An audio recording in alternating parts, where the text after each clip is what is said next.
Alright, so we're going to try and go through this a little bit quicker than the filming of that last one went, but we will see what actually happens with it. So anyways, first, obviously we'll go through the chapters like normal, and then I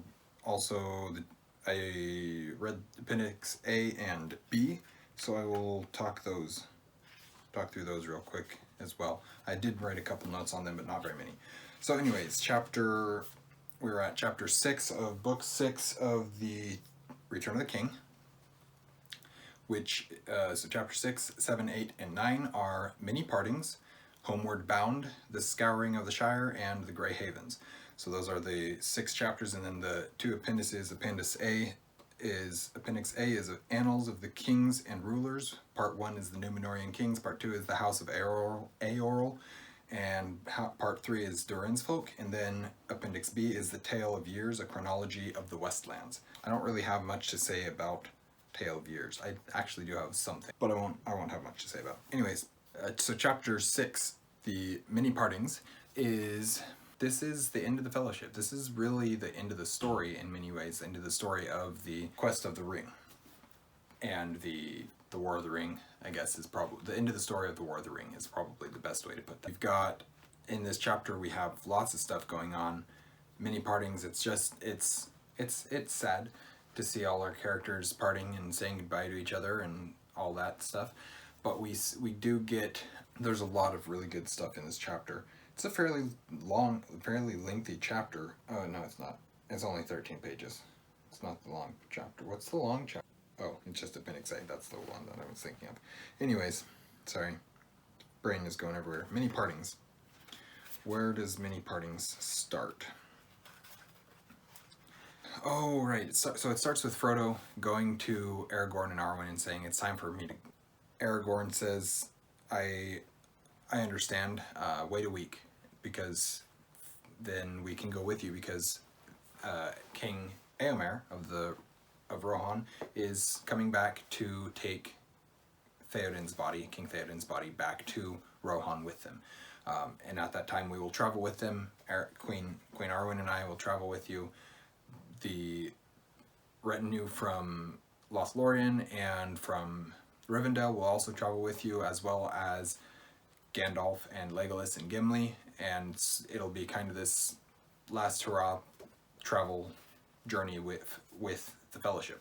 And so they all gather together, they go to Rohan, they bury King Theoden, then they go to, they leave the men of Rohan in Rohan, and they continue on to Isengard, where they meet Treebeard. They say goodbye to Treebeard. They learn that Saruman is no longer in Orthanc, and they leave Isengard and travel up the Greenway all the way to Rivendell. Along the way they meet with Saruman and Wormtongue cringing behind him, following him along. They continue up at the Pass of Caradhras. The Celeborn and Galadriel and their retinue leave and go back to Lothlorien. The rest of them continue on to Rivendell, and then they go to Rivendell.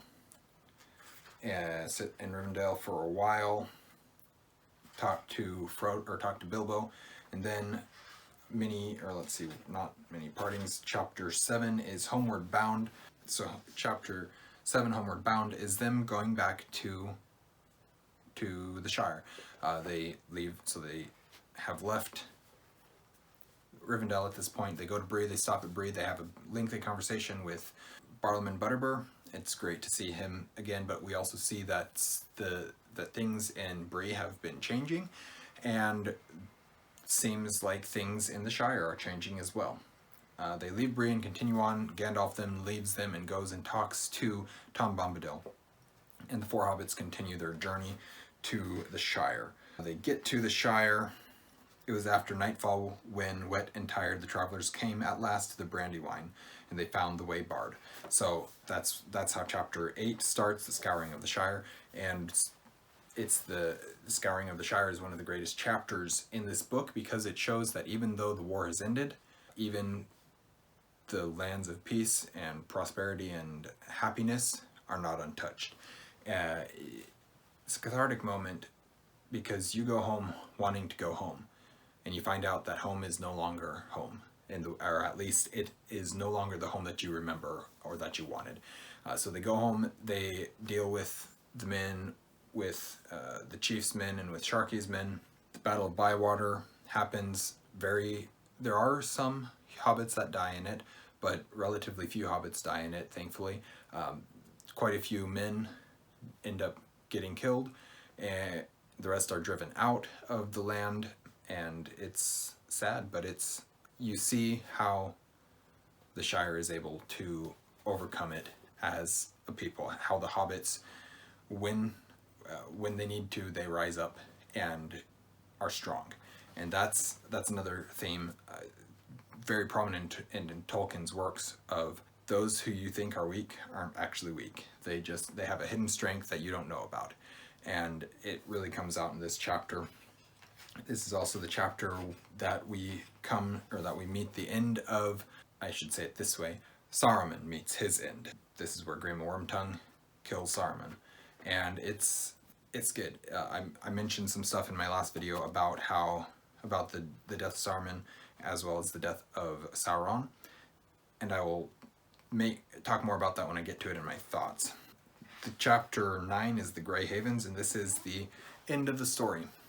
This is the rebuilding of the Shire. We get a good section of this. We learn what's happening with the Shire. We learn that Frodo, or that Sam has gone around and planted the entire Shire because all the trees were hewn down and cut down and unnecessarily. And so he goes and plants gardens and trees and helps the Shire get back on its feet. We also get Frodo, the events of what is happening to Frodo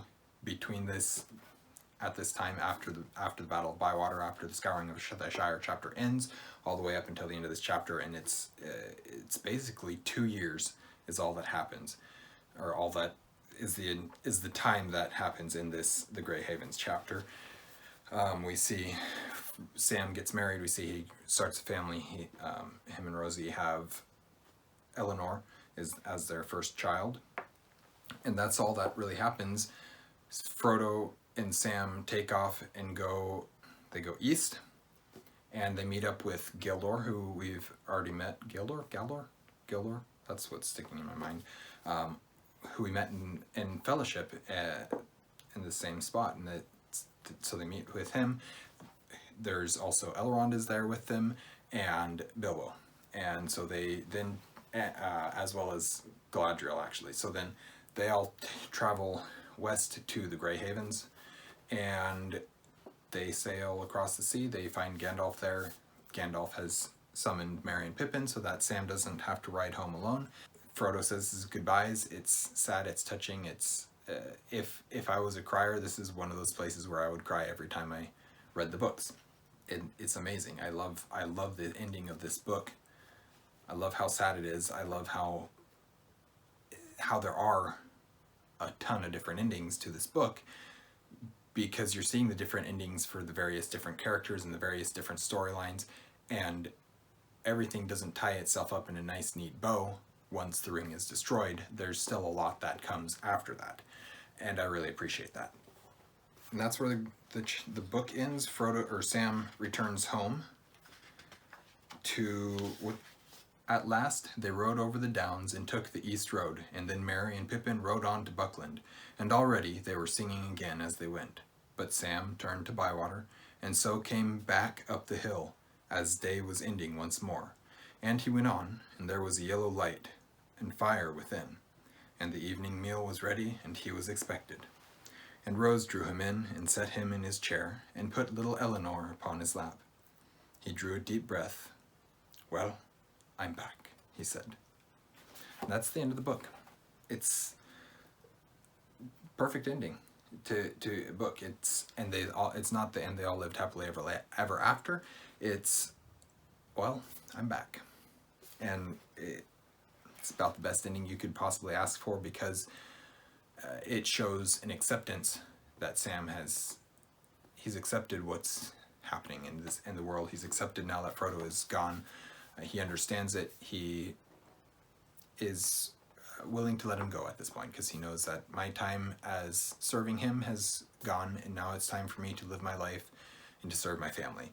And yeah, Sam, it very much in many ways is the hero of the story, and I'm not going to deny that. I just also don't think that people should say that Frodo is not. So then the Annals of the Kings and Rulers, Appendix A. So the Annals of the Kings and Rulers, this is a whole bunch of lore, a whole bunch of history. There are some stories in here. The Númenórean kings, this tells the story in brief of Númenor and who the different kings were and what the different kings did, the important acts that they did.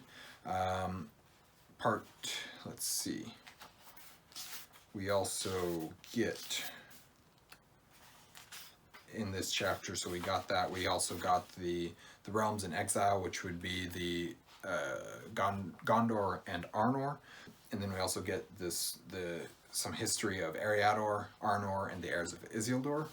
What else is in this chapter? We get Gondor and the heirs of Anarion, so that's the different, so the northern kingdom of Eriador and Arnor. Arnor is actually the northern kingdom. Eriador is the chunk of land, the piece of land, the not continent, but it's the area, I guess, as best I can think of. So that's the northern area. Gondor is the southern area, is the southern kingdom. So we get some history of what happens in Gondor, including the history of the stewards and the history of Rohan and what are they called? House of j.r.r, the Eotheod. But we also, in this chapter, get the tale of Aragorn and Arwen, and basically their love story, the way that they met, their story from Aragorn's birth, the story from before Aragorn's birth, all the way up to after Aragorn's death, and what happens to Arwen. We then get, as I mentioned, the House of j.r.r is part 2. It goes through the Kings of the Mark and what they did. Part 3 is Durin'S Folk, and it tells of Durin'S Folk, of the dwarves, of what happens to them. There are many trials and wars that they have gone through and the stuff that happens. And then it also goes through it basically retells the story of the Hobbit and Thorin Oakenshield's story from the time that he is named Oakenshield to the time of his death and after. Actually to the time of the end of the War of the Ring, which is when Dain Ironfoot is killed defending actually standing over the body of King Brand of Dale, who is Bard's grandson. Lots of good stories in that section. Not told in full, but they are tales that you are given some history and lore on. And this last paragraph I will mention, I will read it briefly here. Here follows one of the last notes in the Red Book. We have heard tell that Legolas took Gimli Glóin's son with him because of their great friendship, greater than any that has been between elf and dwarf. If this is true, then it is strange indeed that a dwarf should be willing to leave Middle-earth for any love, or that the Eldar should receive him, or that the lords of the West should permit it. But it is said that Gimli went also out of desire to see again the beauty of Galadriel, and it may be that she, being mighty among the Eldar, obtained this grace for him. More cannot be said of this matter.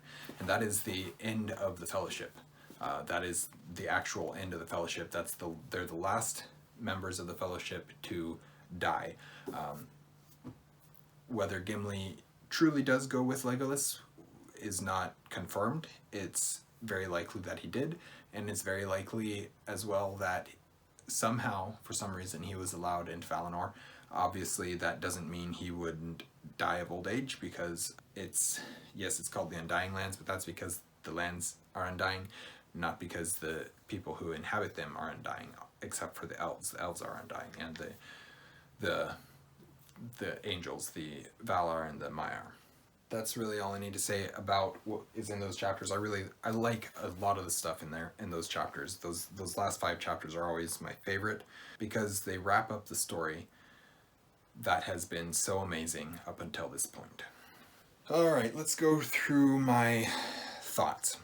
So, in chapter 6, Many Partings, first off, I mentioned it in the last, or in one of my Two Towers videos, that Faramir tells Frodo that if he returns to Minas Tirith within a year and a day, he will do everything that in his power to make the freedom that he has bestowed on him, on Frodo and Sam, be permanent, and so that they are not just a guest. They're basically gives them citizenship in Gondor, so that they can go wherever they want to, whenever they want to, without being stopped.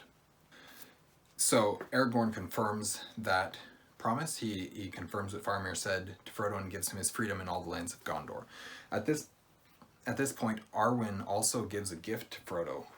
But the Queen Arwen said, "A gift I will give you, for I am the daughter of Elrond. I shall not go with him now when he departs to the havens, for mine is the choice of Luthien, and as she, so have I chosen, both the sweet and the bitter. But in my stead you shall go, ring-bearer, when the time comes, and if you then desire it. If your hurt grieve you still, and the memory of your burden is heavy, then you may pass into the west until all your wounds and weariness are healed. But wear this now in memory of Elfstone and Evenstar, with whom your life has been woven." And she took a white gem, like a star that lay upon her breast, hanging upon a silver chain, and she set the chain about Frodo's neck. "When the memory of the fear and the darkness troubles you," she said, "this will bring you aid." So her gift is the grace of the grace of the Eldar, or the grace of the Eldar, the grace of basically the fact that she is as an elf is immortal. She gives him the ability to, because she has given up that immortality and the opportunity to go to Valinor, she gives that to him as a gift, to Frodo as a gift. This is done very differently in the movies, and it actually completely changes the meaning of it in the movies. She gives it to him in order to keep him alive for a little bit longer after he has been stabbed by the Morgul blade and before they get to Rivendell. She gives the line, "What grace is bestowed upon me, let it now pass to you," I believe is what it is in the movies. It's touching, it's moving, sure, but it changes it changes the meaning of it quite a bit. But I love the gift. I love the fact that she gives, in the book, that she gives him not only the grace of the Valar, is that what it's called? I don't know. But she gives him this gift of the opportunity to go to Valinor if he so chooses. But she also gives him this stone, this star-shaped crystal necklace, pendant. And in the movies, she gives it to Aragorn, and Aragorn wears it until it seems that he drops it and shatters it after looking in the Stone of Orthanc, which is not true. He doesn't drop it and shatter it. You see it actually, him wearing it later on in the movies if you look closely, and I've had to pay very close attention because I'm like, did he really just break this? And no, it's a vision. It's not real in the movies. But he carries this, and then he eventually gives it to, or the vision that Arwen has is of her son before she marries Aragorn, is of Aragorn and her son wearing this jewel, and that's how she recognizes that it's her son. This jewel never comes to her son. This jewel never goes to Aragorn. This jewel goes to Frodo. And again, it's changed in the movies that I'm not sure why they did, but it's a pretty stone and I like it. So it's called the Evenstar pendant in the movies.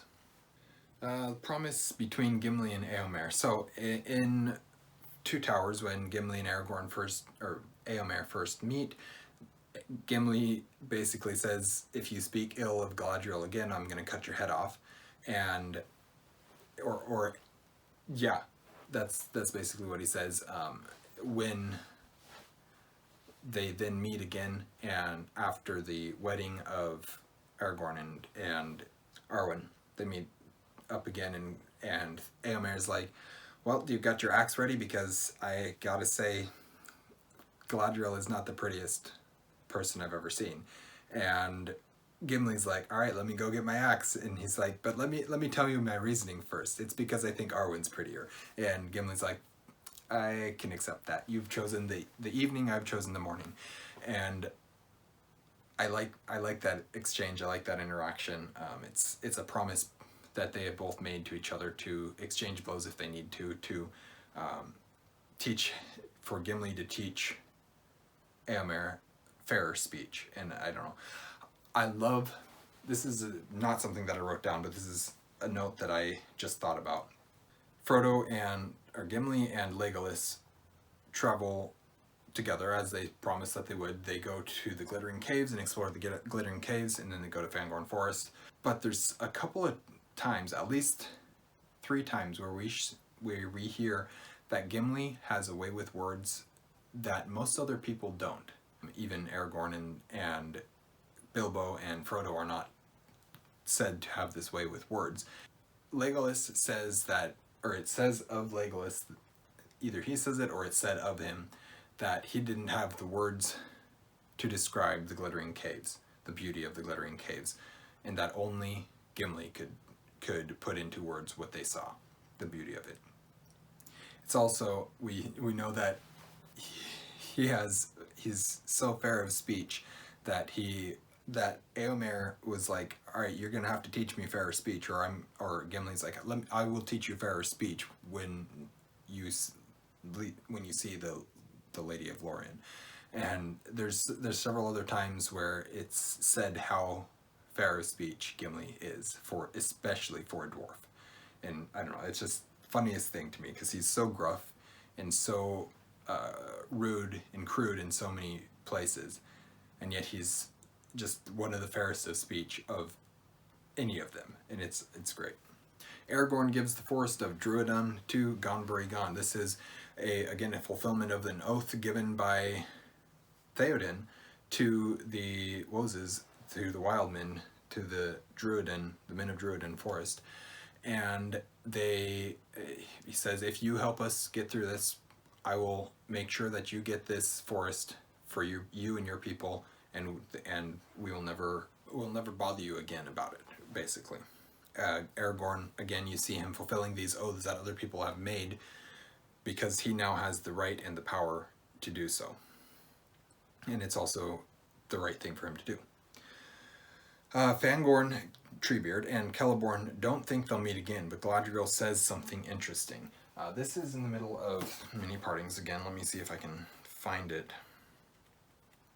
This is a very interesting exchange. So then Treebeard said farewell to each of them in turn, and he bowed 3 times slowly and with great reverence to Celeborn and Galadriel. It is long, long since we met by stock or by stone. Ah, Vanimalion Nostari, he said. It is sad that we should meet only thus at the ending, for the world is changing. I feel it in the water, I feel it in the earth, and I smell it in the air. I do not think we shall meet again. And Celeborn said, I do not know, eldest. But Galadriel said, not in Middle-earth, nor until the lands that lie under the wave are lifted up again. Then in the willow meads of Tessarinan we may meet in the spring. Farewell. This is just an interesting conversation between them. Fangorn, they don't think they'll ever meet again, but apparently Galadriel knows something that Celeborn and Fangorn don't about the end of the world, and that's very interesting. Not much is given about it, not much is talked about it, told anything about it, and that's alright, it doesn't need to be, but it's just another interesting question that is left unanswered. Okay, I'm going to see if I can find this. So there's a description of Aragorn as they look back at him, as they say farewell on the edge of Gondor. With that they parted, and it was then the time of sunset. And when after a while they turned and looked back, they saw the king of the west sitting upon his horse, with his knights about him. And the falling sun shone upon them and made all their harness to gleam like red gold, and the white mantle of Aragorn was turned to a flame. Then Aragorn took the green stone and held it up, and there came a green fire from his hand. It's just another beautiful description that Tolkien does, as most of his are. But it's what I noticed about it specifically is that Aragorn, is now the Flame of the West. The name of his sword is Andúril, which means the Flame of the West. But at this moment, the Flame of the West is not a sword. It is a being, and that is Aragorn, son of Arathorn, King Elisar of Gondor. And I love that detail. I'm not going to read through this, go find it and read it, but when they come upon Sauron on the way north, they once again give Saruman a chance to repent, and he refuses it. They give him several opportunities in that one conversation. Turn away now. Turn back to the right. You've still got an opportunity, a chance here, and Saruman spurns it. But he also references the origins of the Istari, where he specifically says something about how they won't. How will you now go back to into the West? Back into the West means he's been there already, and he came from the West. But he also talks about in gray ships full of some sort of, yeah. Anyways, basically a foretelling that is not that Saruman intends for evil, but really isn't. So towards the end of the chapter 6, I don't know that I can find it quickly, but Sam describes Rivendell. He may not be quite as eloquent as some of the others, or maybe he's more rustic in his speech, but that doesn't mean he lacks skill, and I will see if I can find this, because I do like this description that he gives. Well, Mr. Frodo, we've been far and seen a deal, and yet I don't think we've found a better place than this. There's something of everything here, if you understand me. The Shire and the Golden Wood, and Gondor, and kings' houses and inns, and meadows and mountains all mixed. And yet, somehow, I feel we ought to be going soon. I'm worried about my gaffer, to tell you the truth. Yes, something of everything, Sam, except the sea. Frodo had answered, and he repeated it now to himself. Except the sea. But I love that description that Sam gives. There's something of everything. He hasn't found a better place. The Shire, the Golden Wood, Gondor, the king's houses, and inns, and meadows, and mountains, all mixed. All the things that are important, that are beautiful, can be found in Rivendell, and Frodo's one response is, except the sea. I don't know what that says exactly, but I really like that. I really like that line. I really like that conversation there. And then Bilbo talking to them. I evidently came back much too straight a road from my trip. I think Gandalf might have shown me around a bit, but then the auction would have been over before I got back, and I should have had even more trouble than I did. Anyway, it's too late now, and really I think it's much more comfortable to sit here and hear about it all. The fire's very cozy here, and the food's very good. And there are elves when you want them. What more could one want? And there are elves when you want them. What more could one want? I love that line. Since reading this book, the elves have been my favorite, the Lord of the Rings, this book being the Lord of the Rings, not just specifically Return of the King, but since reading the Lord of the Rings, the elves have been my favorite fantasy race of all time. I know a lot of other stories treat them differently, and they are not nearly as honorable or as cool as the elves in Lord of the Rings are, and I know a lot of people think that Lord of the Rings elves are stuck up and overpowered. And yes, they are very much overpowered. But I love them. I love the elves, and this line of Bilbo's, and there are elves when you want them. What more could one want? I love that line. Okay, then chapter 7. All right, last lines of chapter 7. So chapter 7 is Homeward Bound, and this is Merry talking and then Frodo. So, well, here we are, just the 4 of us that started out together, said Merry. We have left all the rest behind, one after another. It seems almost like a dream that has slowly faded. Not to me, said Frodo. To me, it feels more like falling asleep again. And I don't know why that stood out to me. Maybe because I just read Through the Looking Glass and what Alice found there, and as well as Alice's Adventures in Wonderland. In both of those, she goes to sleep and tells the tale of what she found when she woke, or when she was asleep. Basically, she tells her dreams. And that line to me it feels more like falling asleep again. For some reason I feel like that line or something very, very similar to it was used in Through the Looking Glass. But it resonates with me in a way that I wasn't expecting and that I don't know why. But it's just an interesting line. That conversation, I really like that conversation as well. It shows how first the four hobbits together, they left the Shire. First they found Aragorn. Then in Rivendell they found Gandalf, and they picked up the rest of the company. And then they separated off into various groups. They all came back together except for Boromir, who was killed. And then they traveled back, slowly giving one person away at a time. And eventually they had no more friends. And it's sad, and not that they didn't have the friends, they just didn't have them with them anymore, and it's back to this original group of four that left the Shire in haste and in terror. And now they're returning home in comfort and in ease, and no longer scared, no longer terrified, but brave. And I like that. Let me see if I can find this other one. I know this is going pretty long. I really want to get done with this, but I've got thoughts. I've got quite a few thoughts still. So towards the end of chapter 8, which is the Scouring of the Shire, we get a line where I just happened to find it. "Where is that miserable Lotho hiding?" said Merry. They had searched every room and found no living thing save rats and mice. "Shall we turn on the others to search the sheds?" "This is worse than Mordor," said Sam. "Much worse in a way. It comes home to you, as they say, because it is home, and you remember it before it was all ruined." "Yes, this is Mordor," said Frodo. "Just one of its works. Saruman was doing its work all the time, even when he thought he was working for himself, and the same with those that Saruman tricked, like Lotho." This is Mordor. It brings it home, as Sam said, because you always think of the Shire as this place that you want to go because of the peace, and they go home and there is no peace. It's destroyed, it's ruined, and they have to bring about the scouring of the Shire and the rebuilding of the Shire. And I like that "this is Mordor" quote.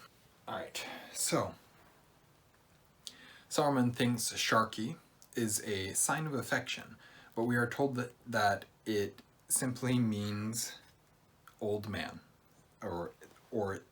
actually it was probably Orcish in origin.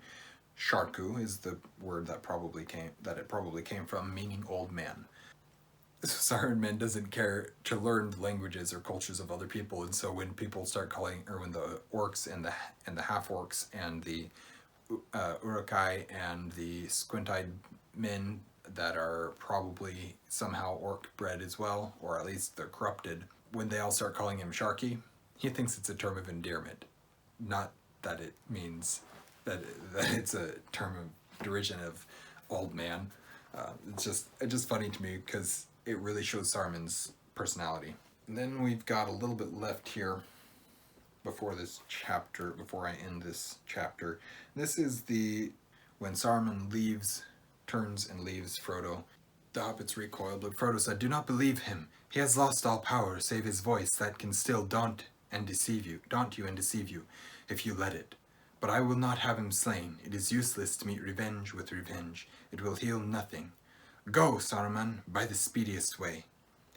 "Worm! Worm!" Saruman called, and out of a nearby hut came Wormtongue, crawling, almost like a dog. "To the road again, Worm," said Saruman. "These fine fellows and lordlings are turning us adrift again. Come along." Saruman turned to go, and Wormtongue shuffled after him, but even as Saruman passed close to Frodo, a knife flashed in his hands, and he stabbed swiftly. The blade turned on the hidden mail coat and snapped. A dozen hobbits, led by Sam, leapt forward with a cry and flung the villain to the ground. Sam drew his sword. Then there's a little bit more. Let me see if I can find it. Saruman rose to his feet and stared at Frodo. There was a strange look in his eye of mingled wonder and respect and hatred. "You have grown, halfling," he said. "Yes, you have grown very much. You are wise and cruel. You have robbed my revenge of sweetness, And now I must go hence in bitterness, in debt to your mercy. I hate it and you. Well, I go, and I will trouble you no more. But do not expect me to wish you health and long life. You will have neither. But that is not my doing. I merely foretell. He walked away, and the hobbits made a line for him to pass, but their knuckles whitened as they gripped their weapons. Wormtongue hesitated and then followed his master. And just this, the way that he looks at Frodo and says, "You've grown, you're wiser, but I don't like you. I hate that you're now wiser than I am even." And that change, of course, I've talked about the growing up of the hobbits in previous videos, but the way that they really grow in this one, or the way that Saruman sees how much Frodo has grown and says so, it's and then he just walks away and leaves. I love it. And then we get the death of Saruman is my next comment, and Saruman laughed. "You do what Sharky says always, don't you, Worm?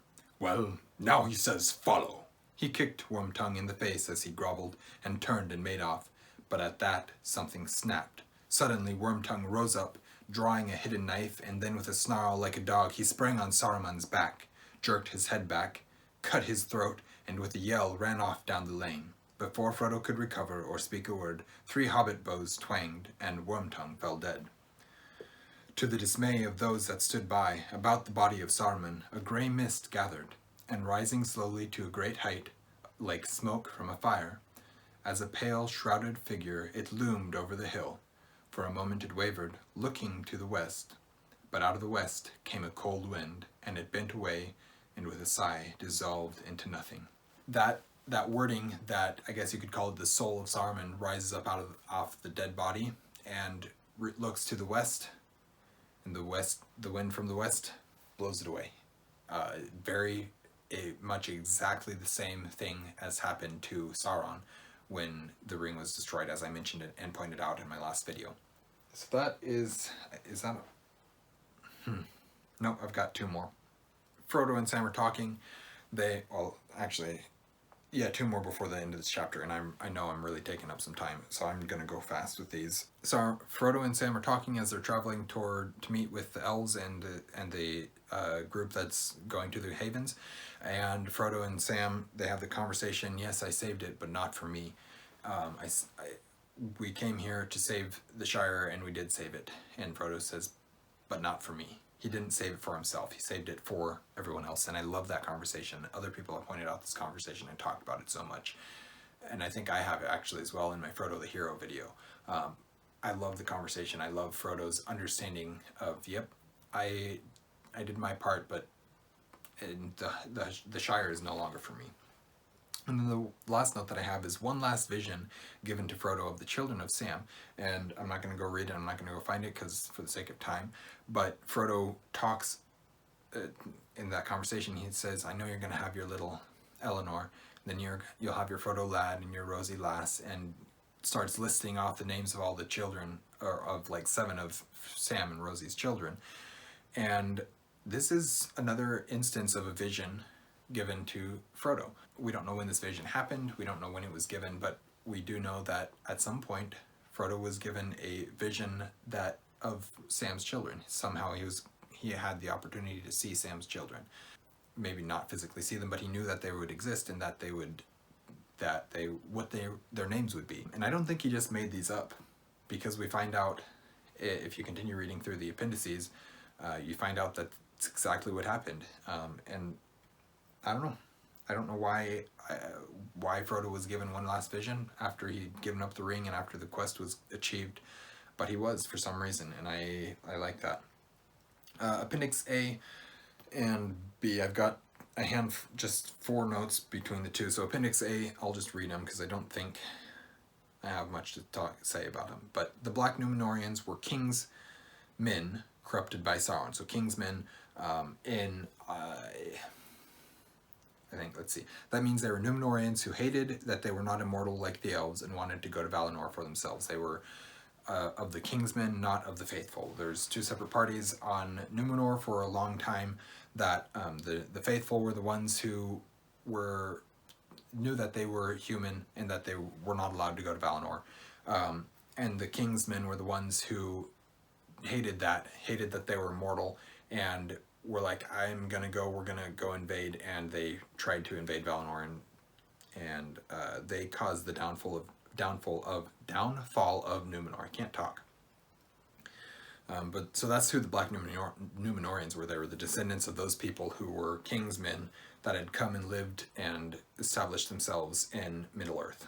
Not by the hand of man will he fall. That's the prophecy that Glorfindel had regarding the Witch King of Angmar. This is why he thought that he could not be killed, because the prophecy is not by the hand of man will he fall.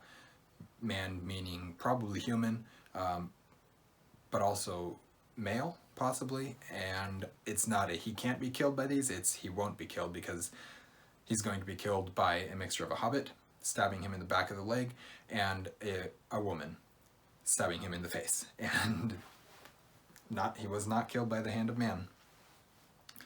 And then my last one for Appendix A is Gandalf talks about a chance meeting, as we say in Middle-earth, when referencing his meeting with Thorin and Bree.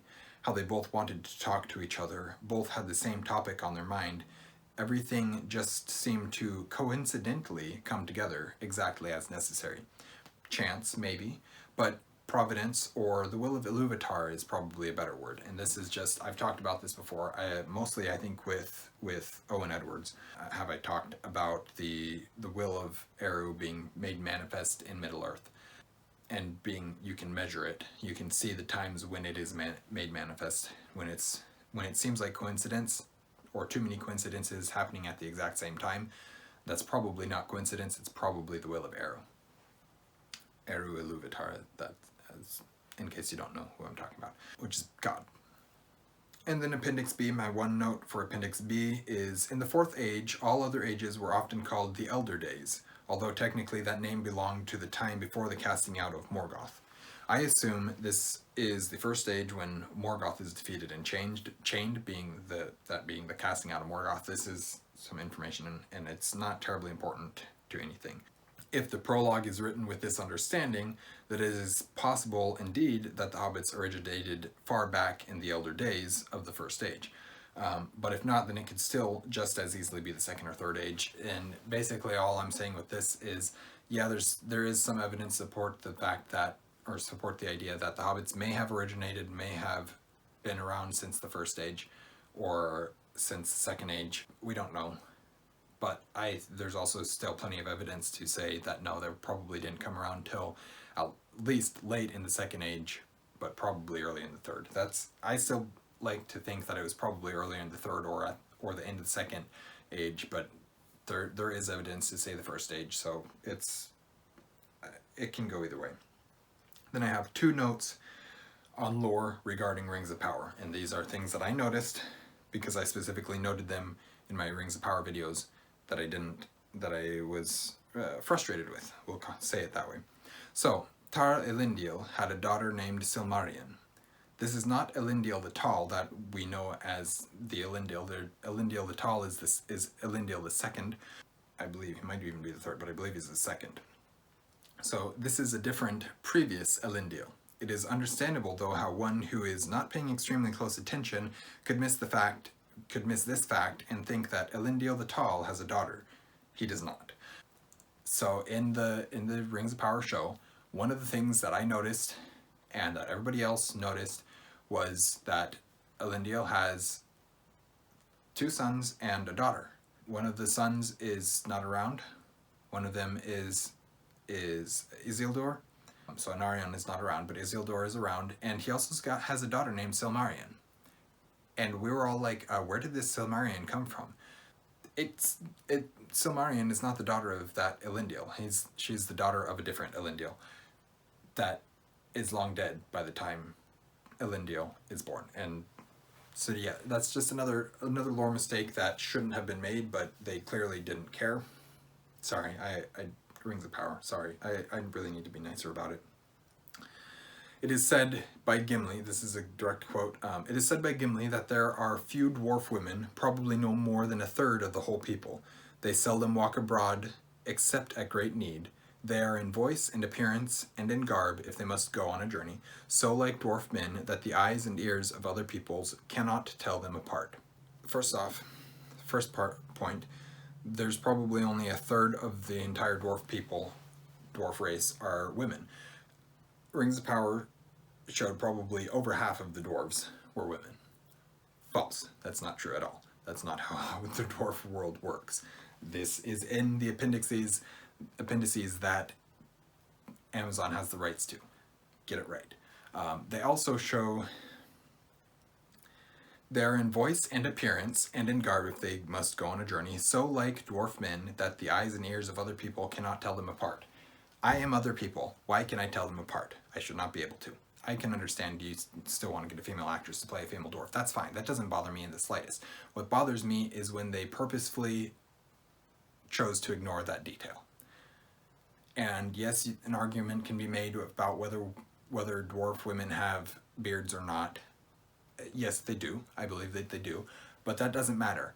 The fact of the matter is they cannot be told apart by other races, by humans or elves or hobbits. So do better. I guess that's all I have to say about the Rings of Power show, is do better. So that ends it. That ends my discussion on The Lord of the Rings. I'm not planning on going back and doing Fellowship of the Ring, because I read Fellowship in January and I'm not going to go back and reread it. But I know that Steve Donahue is going to, so be sure to follow along for his thoughts there. I'd be very interested to see what he's got to say about them, because it's been a fun journey so far with them. So yes, I've read these books with Steve Donahue and with David Wiley. I know I didn't mention that in the last video, I don't think. But I did, and I'm wrapping this up. Thank you guys for watching an Erudite Adventure. We post videos every Monday and Thursday, and have our social medias linked in the description down below. We will see you guys again soon. Stay warm.